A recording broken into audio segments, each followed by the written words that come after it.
오늘 설교 제목은 생명의 항해입니다. 그런데 제가 사실 이 말씀을 준비하면서 52절을 보면서 이 52절을 어떻게 우리 성도들 함께 나누면 좋을까라고 하다가 그냥 마지막 결론 부분에서만 연결을 했습니다. 왜냐하면 52절에 보면 이는 그들이 그 떡 떼시던 일을 깨닫지 못하고 도리어 그 마음이 둔하여졌습니다. 바로 이어지는 표적입니다. 오병이어의 표적이 일어나고 바로 이어서 바다 위를 걸으시는 표적입니다. 그러니까 표적이 두 개가 7개 표적이 나오는데 두 개의 표적이 동시에 지금 등장을 합니다.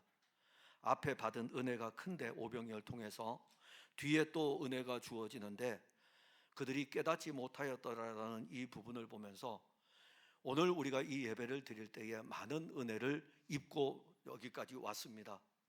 그런데 언제부턴지 우리가 받은 은혜들을, 앞에서 받은 은혜들은 자꾸 잊어버리다 보니까는 오늘 받는 은혜도 잊어버리는 것이죠. 그러니까 7개 표적 가운데서 3년 동안 사역을 하시는데 왜 2개의 표적이 동시에 나타나고 있고, 그리고 물리를 걸으셨다는 장면으로 끝내면 되는데 그들이 깨닫지 못하더라라는 말씀은 받은 은혜가 있음에도 불구하고 오병이어는 분명히 이 떡을 이 사람 먹었어요.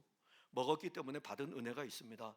받은 은혜가 있지만은 받은 은혜를 또 잊어버리고, 그리고 또다시 표적을 또 보여주시고, 이게 어쩌면 오늘 우리들이 신앙생활을 해나가는 걸음에서 끊임없이 그리스도는 우리에게 은혜를 공급하여 주시는데 우리는 계속해서 잊어버리고 흘려보냅니다. 근데 이제 그 부분 때문에 제가 설교를 준비해 가다가 맨 끝에 부분에 이제 가서 그 부분을 보았기 때문에 이 부분을 어떻게 해야 될까, 그래서 그냥 넘겼어요. 혹 훗날 설교를 하게 되면 이 부분을 한번 설교를 하면서 함께 나누면 좋겠다. 왜 우리가 은혜들을 잊어버리며 살아갈까?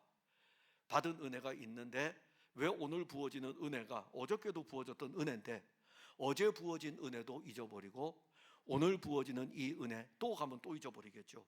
그는 우리가 다음으로 넘기고 오늘은 한번 멋있게 항해를 해보려고 합니다.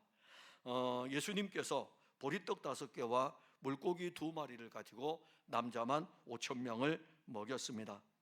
그래서 이 표적을 맛본 이 표적의 능력 안에 있었던 사람들이 예수님이 행하시는 표적을 보고 이 예수님은 세상에 오실 그 선지자다. 그 선지자라는 말씀은 성경의, 구약 성경에 예언했던 그 선지자, 바로 이분이 아니겠느냐라고 하면서 세상에 오실 그 선지자다. 그러면서 이 예수님을 왕으로 삼으려고 합니다. 예수님은 이 제자들을 재촉해서 배를 태워서 먼저 건너편 벳세다로 가게 하십니다. 그리고 예수님은 이 무리들을 떠나서 따로, 제자들은 배에 태워서 갈릴리 바다 건너편 벳세다로 가게 하고 예수님은 거기에서 무리들을 다 흩어보내고 난 다음에 자기는 산에 올라가서 기도하러 가셨습니다. 오병이어의 표적이 나타났던 시간이 언제입니까? 날이 저물어 가매. 오병이어의 표적은 날이 저물어 갈 때입니다. 날이 저물어 갈 때 제자들 중에서 물어봅니다. 예수님, 이게 지금 날이 저물어 가고 있는데 이 사람들 먹여야 되지 않겠습니까? 그래서 날이 저물어 갈 때예요. 그런데 예수님께서 지금 이 제자들을 보내는 시간이 언제입니까? 저물어 갈 때가 아니라 저물 때에 더 깊어진 시간이죠. 이제는 좀 있으면 밤이 됩니다. 그러니까 저물어 갈 때에 오병이어였고 저물 때에는 제자들을 재촉해 가지고 건너편으로 가게 하십니다. 건너편 벳세다로 노를 저어가는, 저물었을 때에 건너편 벳세다로 노를 저어가는 그 배에는 제자들이 다 타고 있었습니다. 그 배가 갈릴리 바다 한가운데로 들어가고 있었습니다. 그리고 예수님은 여전히 기도하는 산에 계셨습니다. 예수님은 그 산에서 제자들이 갈릴리 바다를 건너는 그 모습을 보고 있었습니다. 제자들은 바다 안으로 더 깊이 들어갔고 그들은 갈릴리 바다 한가운데서 아주 엄청난 큰 바람을 만납니다. 적어도 이 배 안에는 4명이 뱃사공입니다. 4명이 뱃사공이에요. 그러니까 이 12명 중에 4명이 뱃사공이기 때문에 베드로, 안드레, 야고보, 요한, 이들이 어부로서 살았던 사람 아닙니까? 이 네 명이 그 배 안에 있습니다. 근데 이 갈릴리 바다 안으로 노를 저어 들어갔는데 건너편으로 가기도 전에 한 가운데 이르렀을 때에 바람이 아주 세차게 몰아칩니다. 건너편으로 가기가 쉽지 않습니다. 제가 예전에 몸이 아플 때에 한 섬에서 한 100일을 있었거든요. 그런데 저는 배멀미도 하고 그러기 때문에 배 타는 걸 별로 안 좋아합니다. 근데 누가 이제 같이 있던 그 섬 기도원에 같이 있던 분이 배를 타고 한번 밖으로 나가보자 이겁니다. 그러니까 이 바다가 혹시 여러분들 사량도라고 하는 섬인데 그 섬에 있었어요. 그래서 요 바다 요 골이 이렇게 돼 있습니다. 요 골이 돼 있기 때문에 바람이 크게 불어도 크게 부는 잘 몰라요. 근데 거기서 배를 져서 요 골만 지나서 딱 나가면 큰 바다입니다.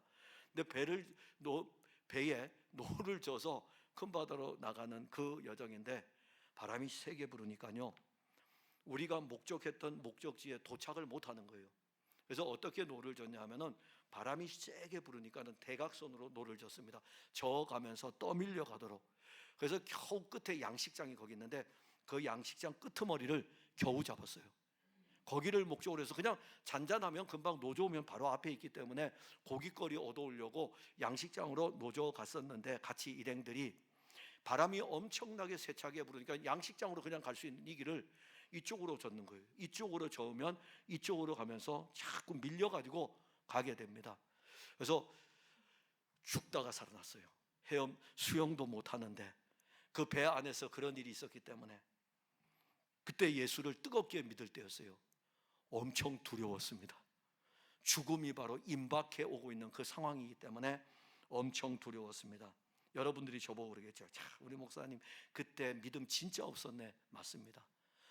믿음은 있었는데요, 그 믿음이 죽음을 이길 수 없을 정도로 그 죽음 앞에서 막 두려워했던 시간이 이 장면을 보면 떠오릅니다. 그냥 노를 저어가지고 바다 한가운데로서 저쪽으로 건너가야 되는데 큰 바람이 불고 있습니다. 제자들은 그 배 안에서 힘겹게 노를 저었어요. 저물 때에 됐습니다. 저물었을 때부터 노를 저었기 때문에 시간은 계속 흘러가지고 언제까지 왔냐면 밤 사경까지 왔습니다. 근데 이 편지가요, 유대인의 시간이 아니에요. 이건 로마인의 시간입니다. 밤 사경이라고 했을 때는 우리 시간으로 하면 새벽 3시부터 새벽 6시의 시간이에요. 그러니 저물 때부터 노를 저어서 가다가 갈릴리 바다 가운데로 왔을 때 바람이 세게 부르니까는 이 세게 부는 이 시간에 그 바람을 헤쳐나가려고 했던 시간을 돌아보니까는 새벽 3시예요. 가장 깊은 밤입니다. 그 밤까지도 그들은 막 이 바람을 이겨나가려고 막 노를 젓고 있었습니다. 예수님이 산에서 그들이 힘겹게 노를 젓고 있는 것을 보시다가 산에서 내려와 갈릴리 바다를 걸어 제자들에게로 갔습니다. 제자들은 당연히 노를 젓고 있다가 바다 위로 걸어오시는 이 예수님을 보고 바다 위로 사람이 걸어오니까 유령인 줄 알았습니다. 그때 예수님께서 제자들에게 안심하라, 내니 두려워하지 말라. 그리고 예수님께서 제자들의 배에 올랐는데 제자들의 배에 오른 다음에 그들에게 갔습니다. 그렇게 세차게 불던 바람이 거짓말처럼 배에 오르고 제자들에게 갔는데 그렇게 세차게 불던 바람이 그쳤습니다. 제자들은 놀란 거예요. 지금 바다 위로 걸어온 것도 놀라고 있는데 배에 오르셔가지고 자기들에게 왔는데 그렇게 불던 바람이 잔잔해졌습니다. 근데 그들은 놀랬지만은 바로 조금 전에 바로 전날 밤에 어떤 일이 있었습니까? 오병이어의 표적이 있었잖아요. 저분 참 보리떡 5개와 물고기 2마리 가지고 5,000명을 먹이신 분이지. 바로 전날 밤인데요. 1년 전도 아니고 바로 전날 밤이라고요. 그런데 그 표적에 대해서 깨닫지 못하였습니다. 우리는 이 세상을 살면서 많은 바람을 만납니다.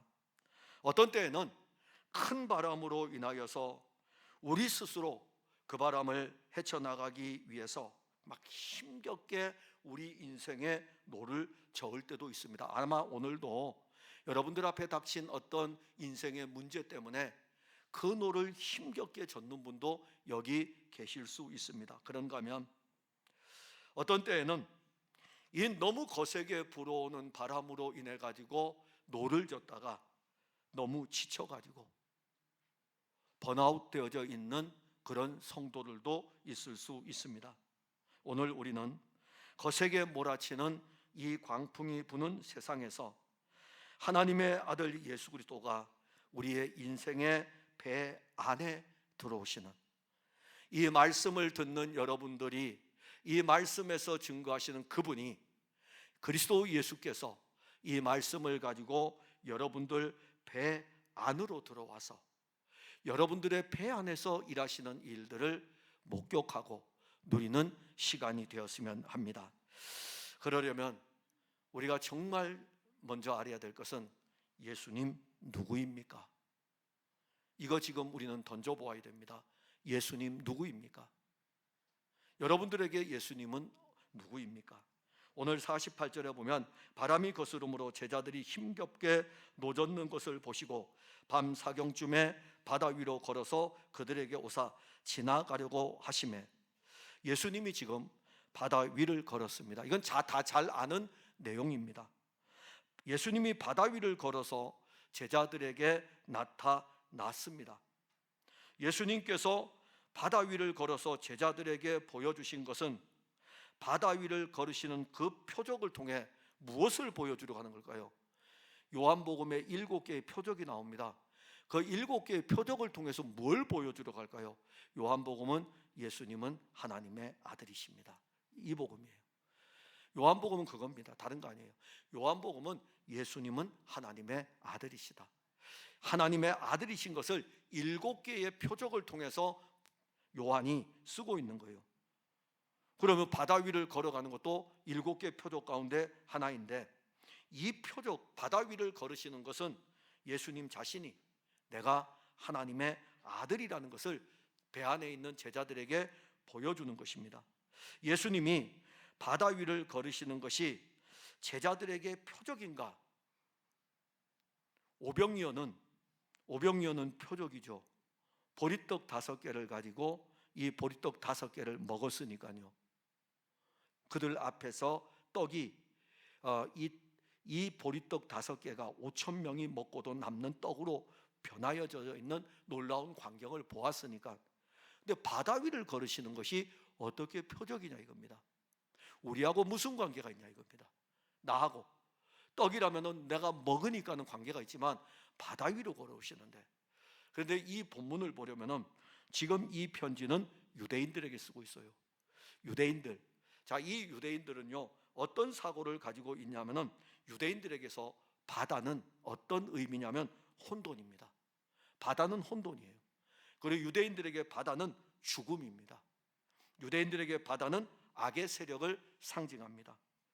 그래서 유대인들은요 이 구약 성경에서 자기의 선진들, 신앙의 사람들이 바다를 언급할 때에 여호와 하나님은 바다를 다스리는 분이시다, 바다를 다스리는 분이시다. 욥기도 보면은 욥이 이렇게 고백합니다. 9장 8절에 그가 홀로 하늘을 펴시며 바다 물결을 밟으시며, 마치 욥은 욥기 9장 8절에서 이 부분을 장차 오실 여호와 하나님이 육신을 입고 오실 그분이 바다 물결을 밟으실 것을 예언하면서 이 말씀을 우리에게 보여줍니다.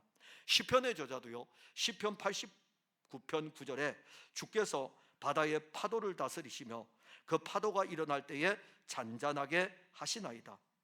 이사야 선지자는 51장 10절에 저 출애굽 때에 이스라엘 백성들이 홍해를 건넌 것을 가지고 주께서 바다의 파도를 다스리시며 그 파도가 바다를 넓고 깊은 물을 말리시고 바다 깊은 곳에 길을 내어 구속받은 자들을 건너게 하신 이가 어찌 주가 아니시니까. 바다에 물을 넓게 펴서 이 바다에 길을 내시고 자기 백성들이 이 바다의 길을 걸어가게 하셨다. 이렇게 구약 성경은 제가 지금 3개만 읽었습니다. 더 있습니다. 더 있어요. 그런데 이렇게 구약 성경은 여호와 하나님이 바다를 다스리는 장면을 나타내고 있습니다. 예수님의 제자들이 누구입니까? 이방인이 아니고 유대인들입니다. 그들이 보는 관점에서 바다를 걸어오는 저분은 바다를 다스리는 분이셔요. 바다를 다스립니다. 그들은 예수님이 바다를 걸어올 것이라고는 생각하지를 못했어요. 그냥 그들이 지금 배 안에서 갈릴리 바다에 큰 풍랑이 일어나면서 막 노져오면서 어떤 생각을 할까요? 성경은 거기에 대해서 침묵하기 때문에 모릅니다. 만일 여러분들이 살아가다가 힘들고 어려울 때, 자, 우리 교회가 풍비박산 날 정도로 어렵다, 그러면 함께 노를 저어가다가 우리 목사님 때문에 교회가 힘들어가지고 말이야, 그러지 않겠습니까? 우리 장로님 때문에, 도대체 우리 교회는 중직자들 때문에 권사 임직을 왜 받았대? 안수 집사 임직을 왜 받았대? 힘들어가지고 우리 평신도들은 맨날 중직자들 저분들이 일해야 되는데 우리가 일하느라고 힘들어가지고 노져오면서 불평불만 안 하겠습니까? 아니, 그냥 우리의 모습을 본다면은. 근데 제자들은 뭐라고 불평한지 몰라요. 없어요. 성경에 기록되어져 있지 모르지만은 이들이 노를 저으면서, 또 그들은 그 풍랑이는 바다에서 바다 저편에 있는 지금 누구를 볼 수 있을까요? 저분 왜 오늘따라 이 배를 같이 안 타셔가지고, 이 배를 같이 타시면 될 텐데 왜 우리만 보내가지고,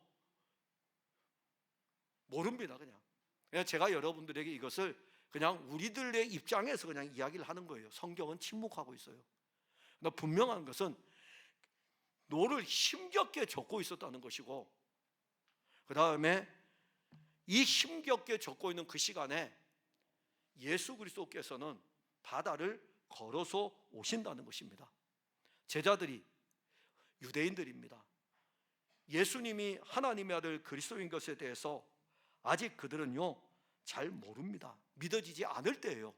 믿어지지 않을 때이기 때문에 예수님이 바다를 걸어와, 그래서 그들은 유령으로 생각했던 것입니다. 예수님이 바다를 걸어서 제자들에게 갑니다. 다른 거 없습니다. 자기 자신이, 예수님이 하나님의 아들 그리스도라는 것을 알려주기 위해서 바다 위를 걸으시는 것입니다. 예수님은 유대인들이 생각하는 그 바다, 혼돈이죠. 이 혼돈을 새롭게 만드신 분이셔요. 여호와 하나님이, 말씀이신 그분이 이 세상을 말씀으로 창조했을 때 땅이 혼돈하고 공허하고, 이 혼돈하고 공허한 이 세상 안에 하늘을 만드시고 땅을 만드시고 바다를 만드시고 그 가운데 모든 것들을 만드셨어요. 그리고 말씀하셨어요. 혼돈이었던 그 혼돈하고 공허한 이 세상 안에 이 모든 것들을 만드시고 말씀하셨어요. 보시기에 좋았더라. 보시기에 좋았더라. 예수님은 이 유대인들이 생각할 때의 죽음입니다. 바다가 죽음이에요. 근데 이 사망의 바다를 생명의 바다로 만들었습니다. 성전에서, 에스겔서에 보면은 성전에서 스며 나오는 그 물이 강을 이루고 바다를 흘러 들어가고, 바다가 흘러 들어가 바다로 흘러가 들어간 그 물이 살리는 물이 되어 가지고 사망의 바다가 아니라 생명의 바다인 것을 증언하고 있습니다. 예수님은 이 바다가 유대인들이 생각할 때는 악의 세력인데 이 악의 세력을 이기시는 분이십니다. 십자가는 예수님이 악의 세력을 이기는 승리의 현장이었습니다. 예수님 하나님의 아들이셔요. 혼돈도 질서 있게 만드시고 사망도 생명으로 만드시고 악의 세력을 멸하는 분이 예수님이십니다. 그분이 하나님의 아들이셔요. 지금 예수님의 제자들은 바로 조금 전에 오병이어의 능력을 눈으로 보았습니다. 그리고 그들도 함께 그 떡을 먹었습니다. 이건 표적입니다. 이 표적을 통해서 하나님의 아들인 것을 나타냈습니다. 바로 이어가지고 바다 위를 걸어옵니다. 그리고 또 보여줘요. 이 표적을 또 보여주면서 내가 바로 하나님의 아들이라는 것을 알려줍니다. 하나님의 아들이기에 예수님은 바다조차도 자기가 원하는 대로 지금 사용을 하고 있는 것입니다. 육신을 입고 이 세상에 오기 전에 여호와는 자기 백성들을 애굽에서 인도하여 내신 후 홍해를 갈라서 바다를 육지같이 만들었습니다. 그리고 그 앞에서 걸어가셨어요. 그 앞에서 걸어가시고 그 뒤에서 방패막이 되시면서 앞에서 뒤에서 자기 백성들을 바다 가운데로 걸어갈 때에 바다 가운데 계신 분이 여호와 하나님이십니다. 온 땅과 온 하늘이 예수님에 의해서 창조가 되었습니다. 예수님은 만물을 그 발 아래 두고 통치하고 있습니다. 모든 만물이 예수님을 위하여 창조되었습니다. 골로새서 1장 16절과 17절에 만물이 그에게서 창조되되 하늘과 땅에서 보이는 것들과 보이지 않는 것들과 혹은 왕권들이나 주권들이나 통치자들이나 권세들이나 만물이 다 그로 말미암고 그를 위하여 창조되었고 또한 그가 만물보다 먼저 계시고 만물이 그 안에 함께 섰느니라. 예수님께서 지금 바다 위를 걸으시는 것은 그 바다도 예수님이 하나님의 아들이신 것을 위해 준비된 바다인 것입니다. 만물이 그를 위하여 창조되었다. 오늘 여기 있는 여러분들도 다 그리스도 예수를 위하여 지음을 받은 것이고 그리스도 예수를 위하여 사는 인생인 것입니다. 예수님이 내 인생의 필요를 채워주는 수단이 아니라 우리가 그분을 위해서 준비된 것입니다. 우리는 예수 그리스도를 누구라고 생각합니까? 우린 예수님 다 믿고 있죠. 그 예수님을 누구라고 생각합니까? 예수님이 빌립보 가이사랴에 이르렀을 때에 제자들에게 이렇게 질문을 던집니다. 사람들이 인자를 누구라 하느냐? 그때 사람들이 예수님을 이렇게 이야기합니다. 어떤 사람은 세례 요한이라고, 어떤 사람은 엘리야라고, 어떤 사람은 예레미야라고, 어떤 사람은 선지자 중에 한 사람이라고 합니다. 여러분들은 예수님을 누구라고 생각합니까? 아마도 어떤 사람은 예수님을 자기 인생에 필요한 분으로 볼 것입니다. 어떤 사람은 예수님을 자기 인생에 위안을 주는 분으로 생각할 것입니다. 어떤 사람은 예수님을 자기 종교의 대상으로 볼 것입니다. 예수님을 바로 아는 것이 중요합니다. 예수님이 바다 위를 걸으신 것은 그분이 하나님의 아들이라는 것이죠. 그분이 하나님의 아들이에요. 우리는 예수님을 누구로 알고 있는지 각자에게 한번 물어봐야 됩니다. 혹시 예수님을 여러분들의 인생에 돈을 가져다 주는 분으로 생각합니까? 건강을 가져다 주는 분으로 생각합니까? 권력을 가져다 주는 분으로 생각합니까? 아니, 예수님을 어떻게 생각합니까? 예수님이 하나님의 아들이 맞습니까? 예수님이 하나님의 아들이 맞는지, 내가 지금 믿는 이 예수가 하나님의 아들인지 각자에게 한 번쯤 물어봐야 됩니다. 그러면 예수님이 하나님의 아들이라면 오늘 이 배를 타고 여러분들 안에 들어오셔야 될 분이 누구이겠습니까? 예수님이겠죠. 다른 거 들어올 필요 없어요. 지금 이 자리에 앉아 있을 때 여러분 다른 생각 가질 필요 없습니다. 그냥 그분이 들어오시면 돼요. 제 인생 안에도 그분이 들어오면 되고요. 생명의 항해는, 이 항해는 세상 속에서 항해를 하게 됩니다. 그래서 예수님이 누구인지가 제일 중요합니다. 이걸 알아야만이 이 세상에서 항해를 할 수가 있습니다. 48절에 보면 바람이 거스름으로 제자들이 힘겹게 노젓는 것을 보시고 밤 사경쯤에 바다 위로 걸어서 그들에게 오사 지나가려고 하시매. 자, 여기 보신다라는 이 단어는 제가 지금 여러분들 보고 있습니다. 이 예배를 드리면서 설교를 하면서 여러분들을 보고 있습니다. 지금은 제가 그냥 설교를 하기 위해서 이렇게 원고만 읽을 수는 없잖아요. 원고만 읽으면 여러분들이 우리 목사님 또 원고만 보고 하네. 예, 그렇죠. 그래서 원고도 보다가 여러분들도 보고 이렇게 보고 있다고요. 그래서 지금은 설교를 위해서 지금 원고도 보고 여러분들을 봅니다. 보는 거죠. 여러분들은 저를 보고 있어요. 들으면서, 말씀을 들으면서 저를 지금 보고 있습니다. 근데 여기 본다라는 이 단어는 관심을 가지고 본다는 것입니다. 주목한다는 뜻이죠. 근데 예를 들어서 제가 오늘 여기서 설교를 할 때에 누구 한 사람만 주목하여 보면 그 사람이 졸고 있는 사람입니다. 그 사람을 주목해서 보니까. 왜냐하면 다른 사람들은 설교를 잘 들으니까 주목해서 볼 필요가 없어요. 설교 안 듣는 사람만 딱 주목해서 보고 설교하는 거예요. 저 사람 들을 때까지. 그게 주목한다는 거예요. 왜냐하면 저 사람이 깨어나야 되기 때문에. 근데 지금은 보편적으로 다 지금 보고 있다고요. 예수님 지금 보시고라는 이 말은 주목하여 보고 있는 겁니다. 관심을 가지고 보고 있는 것입니다.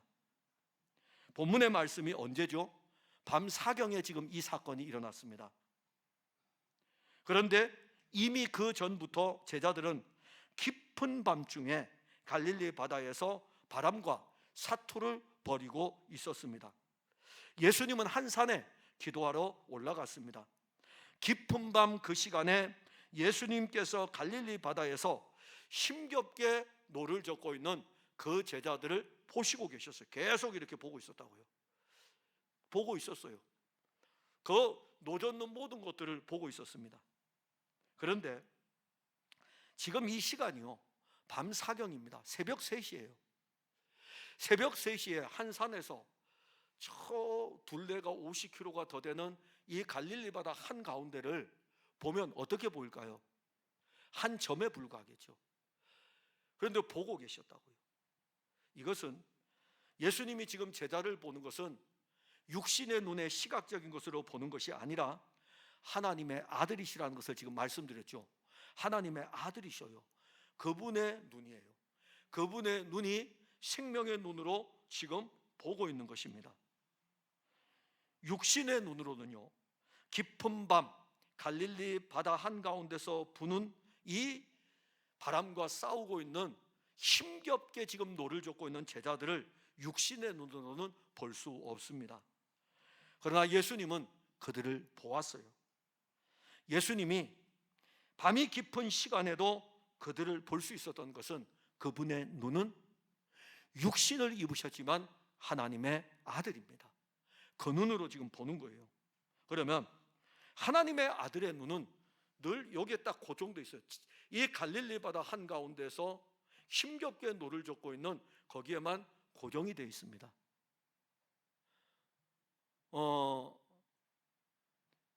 혹시 여기 젊은 분들은 잘 모르겠지만 예전에는 저희들이 학교를 가게 되면 아이들을 학교에 이렇게 입학을 시키면 학부모가 갑니다. 그러면 가면은 이렇게 딱 봐도 자기 자녀는 알아요. 그 많은 아이들이 있는데. 근데 저희들 때에는 교복을 입었잖아요. 똑같은 옷을 입었습니다. 똑같은 옷을 입었는데 부모는 금방 알더라고요. 그 많은 아이들 다 상관없어요. 아무 상관없습니다. 아무리 키가 커도 내 아이가 작아도 상관없어요. 그냥 그 눈은 내 아이에게만 고정이 되어 있는 것입니다. 주목하여 보고 있는 것입니다. 지금 예수님이 보고 있는 것은 갈릴리 바다에서 힘겹게 노를 젓고 있는 제자들입니다. 하나님의 아들의 눈은 자기 백성들을 향하고 있습니다. 그리고 그 눈은 피곤하지도 않아요. 시편 121편 4절에 보면 이스라엘을 지키시는 이는 졸지도 아니하시고 주무시지도 아니하시리로다.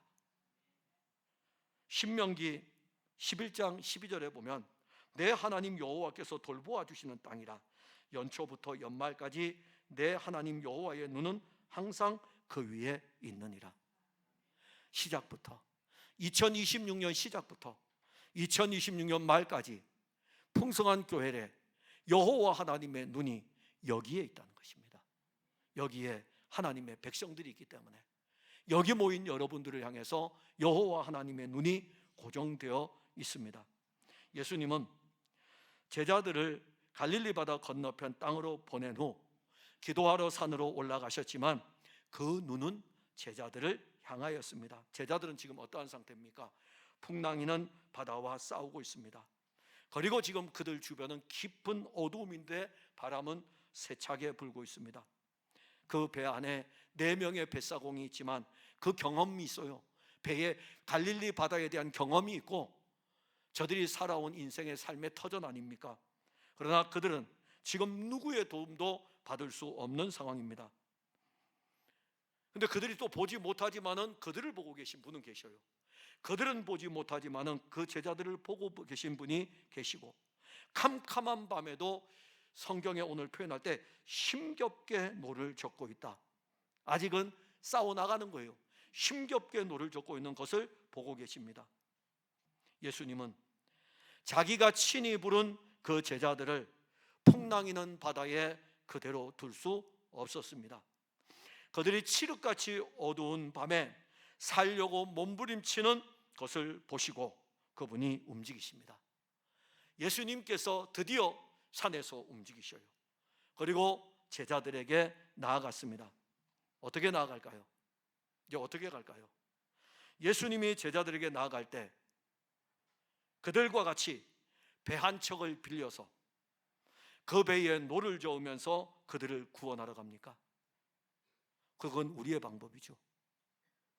우리는 누가 위기를 만난다면 그 위기를 만났다는 이야기를 들었을 때 그 사람에게로 가야 될 때에 빨리 차를 꺼내가지고 차를 운전하면서 가야 되지 않습니까?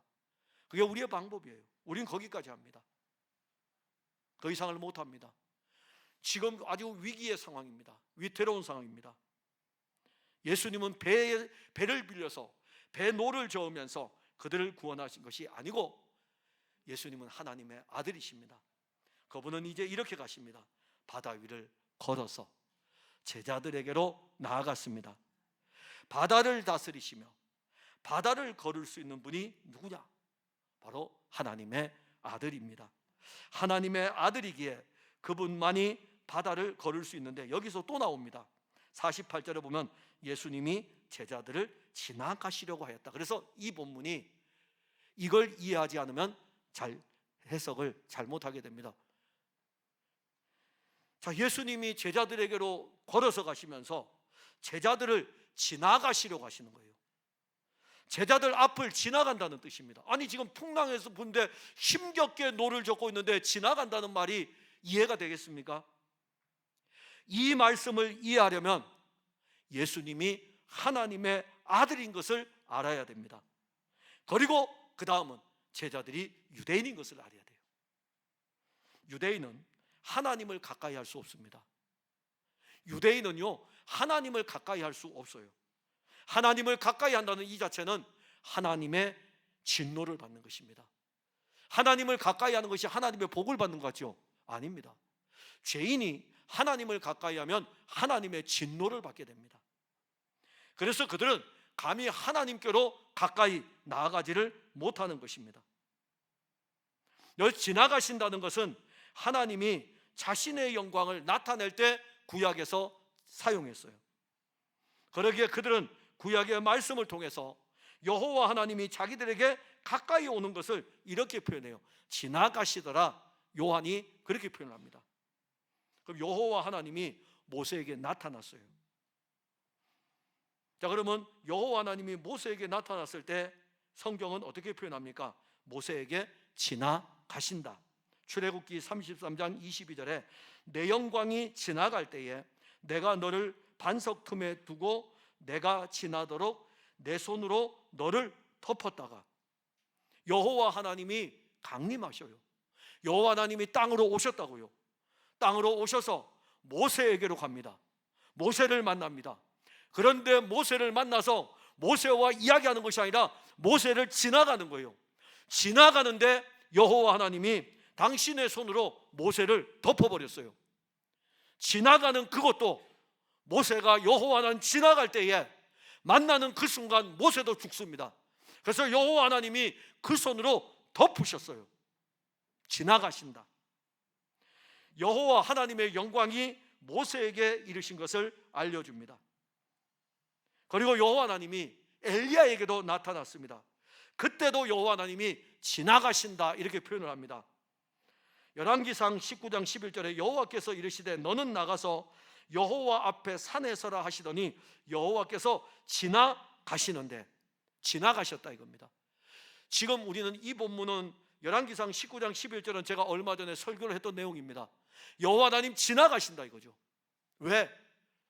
내가 지나가는데 지나가는 그 가운데 보니까는 막 바람이 불으면서 바위를 부수어 버리고 지진이 일어나고 그런 가운데 여호와께서 지나가시는 거예요. 여호와가 엘리야에게 오신 것입니다. 예수님은 하나님 아버지 품속에 있는 독생하신 아들입니다. 그 영광이 풍성합니다. 갈릴리 바다 한가운데서 풍랑과 사투를 벌이고 있는 제자들 앞으로 지나가신다는 이 표현은 하나님의 아들이 지금 육신을 입고 왔지만 여전히 하나님의 아들이시라고요. 그래서 그분이 그 영광의 풍성함을 보여주기 위해서 지나간다라는 표현을 쓰는 것입니다.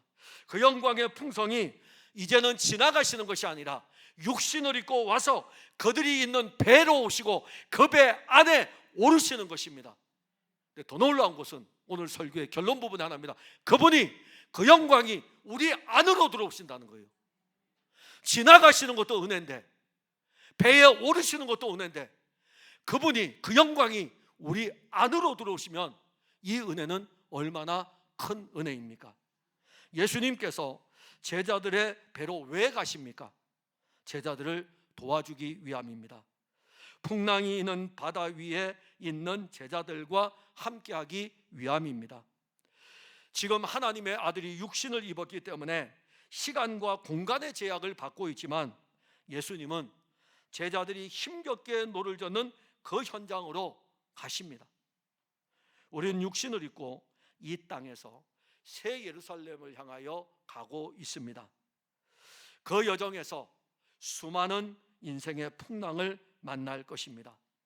한번 우리가 살아온 인생을 돌아보시기 바랍니다. 순탄한 여정에 있었던 것만이 아니라 때로는 우리 인생에서 깊은 골짜기에서 몸부림치던 날도 있었을 것입니다. 풍랑이는 바다에서 괴롭게 노를 저으며 힘겹게 하루하루를 살아가던 날들도 있었을 것입니다. 예수님은 지금도, 그때에도 우리를 보고 계셨고 지금도 우리가 힘겹게 살아가는 삶을 보고 계십니다. 우리도 하루가 저물던 시간에서 새벽의 시간까지 인생의 노를 힘겹게 저으며 또 지쳐 있습니다. 의지할 리가 아무도 없습니다. 우리가 의지할 리가 없어요. 그런데 지금 이 예수님은 여기로 못 오셔요. 하늘로 가셨다고요. 하늘로 가시고 우리는 여전히 세상 가운데 있어요. 하늘로 가신 그분이 우리를 데리고 저 하늘로 가셔야 되잖아요. 새 예루살렘으로 가셔야 된다고요. 그래서 우리를 데리고 이 항해를 하면서 우리를 데리고 저 하늘로 데려가기 위해서 그분의 영을 우리에게 보내신 거예요. 그분의 영을 우리에게 보내셔서 그 영으로 우리 안으로 들어와서 그가 하늘에도 계시고 그 영으로 우리 안에도 계시면서 이 세상의 항해를 해나가는 동안에 우리와 함께 하십니다. 이 말씀 볼지어다 내가 세상 끝날까지 너희와 항상 함께 있으리라. 승천을 앞에 두고 예수님 하신 말씀이에요. 그 말씀이 그의 영으로 우리와 항상 함께 하십니다. 예수님은 지금도 우리를 위해서 산보다 더 높은 하나님 보좌 우편에서 우리를 보시면서 기도하고 계십니다. 기도하면서 우리가 힘겹게 인생의 노를 젓고 있는 것을 보고 계십니다. 자, 그러면 우리가 이 말씀대로 예수님 보시면 예수님 일하십니다. 예수님 일하셔요. 그 긍휼의 풍성한 은혜가 인생의 바다에서 힘겹게 노를 젓고 있는 자기 백성들을 외면하지 않으십니다.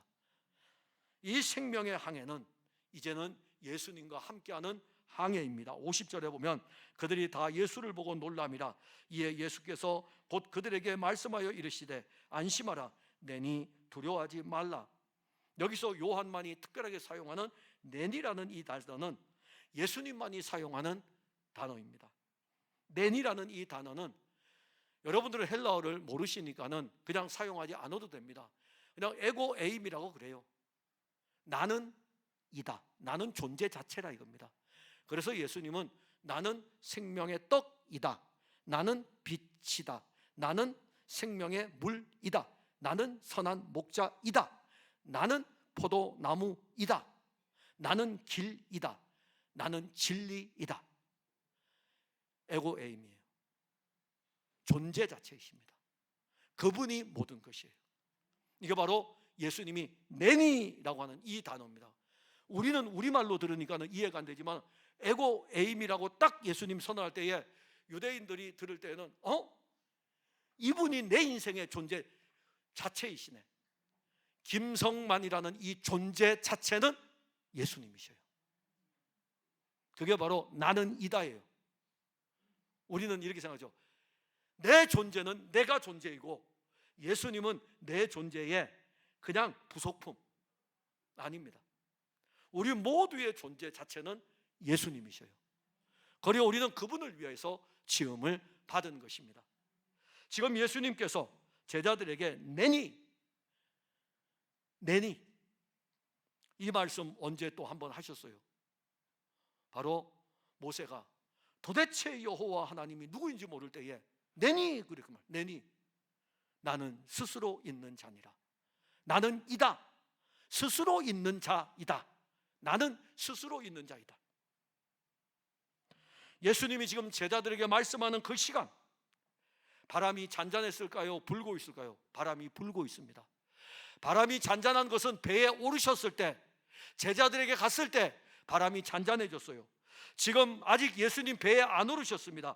배에 안 오르신 상태에서 바다에 서 계신 거예요. 바다에 서 계시고 제자들은 지금 막 괴롭게 힘겹게 노를 젓고 있다가 어떤 한 사람이 바다를 걸어서 이렇게 오는 것을 보고 유령인가라고 했을 때에 예수님께서 말씀하신 거예요. 안심하라, 내니 두려워하지 말라. 예수님 지금 바다에 서서 말씀하고 있고 제자들은 이렇게 힘겹게 노를 젓다가 그 노를 놓고 예수님과 지금 대화를 하고 있는 것입니다. 지금까지 힘겹게 노를 젓고 있던 그들이 예수님의 말씀을 듣고 있는 것입니다. 좀 우리가 세상에 힘겹게 노젓고 있는 것은 내려놓으세요. 그리고 아무리 파도가 불어도 내려놓으시고 그 파도가 불어도 하나님의 아들과 말씀하는 그 시간이 내 인생에 어떤 변화가 일어나는 시간인지를 한번 보시면 돼요. 누구세요? 누구십니까? 도대체 누구십니까가 아니라 바다 위에 서 있는 이분, 바람이 막 세차게 불어도 누구냐 이겁니다. 내니 두려워하지 말라. 여전히 바람은 불고 있습니다. 우리는 어느 한 순간에도 교회를 다니면서 이렇게 주님을 바라볼 수 있는 시간이 없어요. 계속 그 힘든 것을 붙들고 내가 아니면 해결할 수 없다고 하면서 여기다가 예수님에게 살짝 걸쳐놓는 거죠. 그래 이걸 못 놓는 거예요. 말씀을 듣는 그 순간에는 그냥 내려놓으시면 돼요. 그 다음에 이 말씀이 우리 안에서 일하심을 누리시는 것입니다. 예수님 멈추고 이 제자들은 멈추고 예수님 하신 말씀을 다 듣고 있습니다.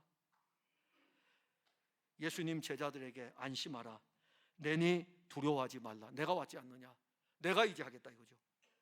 그리고 배 안에 있는 제자들에게로 갔습니다. 그런데 배에 오르시고 제자들에게로 갔는데 신기하게도 그렇게 휘몰아치던 바람과 물결은 언제 그랬냐는 듯이 잔잔했습니다. 예수님 바람과 바다를 꾸짖지 않았습니다. 예수님 배에 이렇게 바다에서 일어난 사건 두 번이 있죠. 한 번은 바람과 바다를 꾸짖으시는 거고, 이거는 그냥 예수님 올라가시만 해도 돼요. 안 꾸짖으셨다고요. 바람과 바다를 꾸짖지 않았음에도 불구하고 바람과 물결은 잔잔해졌습니다. 이게 바로 바다를 걸으신 이분이 하나님의 아들이시다. 바다를 다스리는 분이시구나. 바람을 다스리는 분이시구나. 하나님의 아들이 배에 오르시면 됩니다. 하나님의 아들이 배에 오르시고 제자들에게로 가면 그 바람과 물결은 잔잔해집니다. 하나님께서 그의 아들 그리스도를 육신의 모양으로 이 세상에 보내신 것은 자기 백성들 안에 오르시기 위함입니다. 예수님이 우리의 인생의 배에 오르신 것은 이제부터 누가 그 배를 같이 타고 갑니까? 그분이 오셔서 그분이 우리 안에서 우리의 인생의 배를 함께 타고 항해하는 것 아닙니까? 예수님이 항해하는 배는 평안함 가운데 운행이 될 것입니다. 근데 오해하지 말아야 될 것은 예수님 항해하면 갈 때에 앞에 인생이 그러면 늘 평안하느냐? 제가 언급하는 것은 환경은 여전히 똑같습니다. 물결이 일고 바람이 일어납니다. 근데 그분이 오르셨어요. 그분이 오르셔가지고 이 풍랑이는 세상을 헤쳐나갑니다. 이 길을 걸어갑니다. 넘어가면 바다요, 넘어가면 산이요, 넘어가면 땅에서 귀신 들린 자요, 수없이 많은 사람이 있을지라도 그분이 이제 우리 안에서 함께 가면서 어디까지 걸어갑니까? 저 영원한 항구에까지 이를 때까지 우리와 동행을 하게 됩니다. 예수님이 안에 계시기에 우리에게 힘이 되고 우리가 이 세상을 항해할 수 있도록 그분이 우리의 능력이 되는 것을 알게 될 것입니다. 우리가 이 세상을 항해하는 동안에 세상 한가운데서 맞는 이 바람은 생각보다 거칩니다.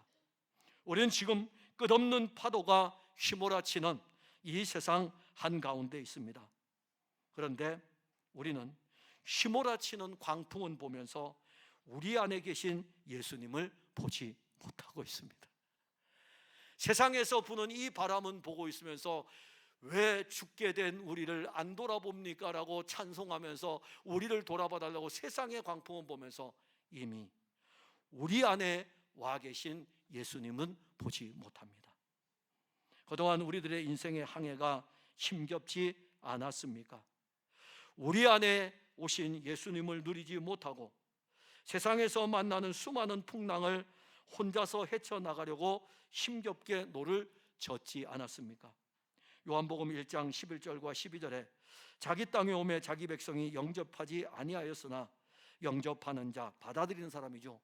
영접하는 자, 곧 그 이름을 믿는 자들에게는 하나님의 자녀가 되는 권세를 주셨으니, 우리는 예수님을 영접하였습니다. 예수님 우리 안에 계십니다. 영원토록 우리를 떠나지 않는다고 말씀하셨습니다.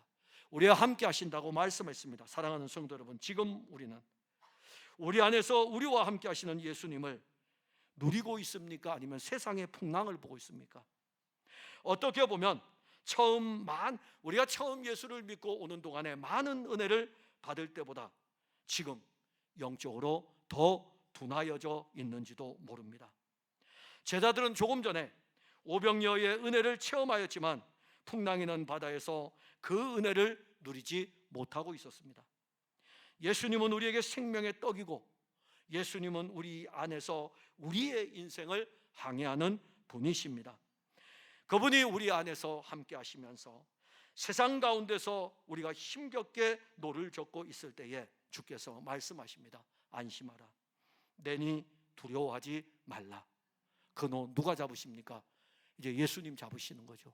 그분이 잡으시고 그분이 여러분들의 인생을 저 영원한 항구에까지 이르게 할 것입니다. 기도하겠습니다. 하나님 은혜를 감사합니다.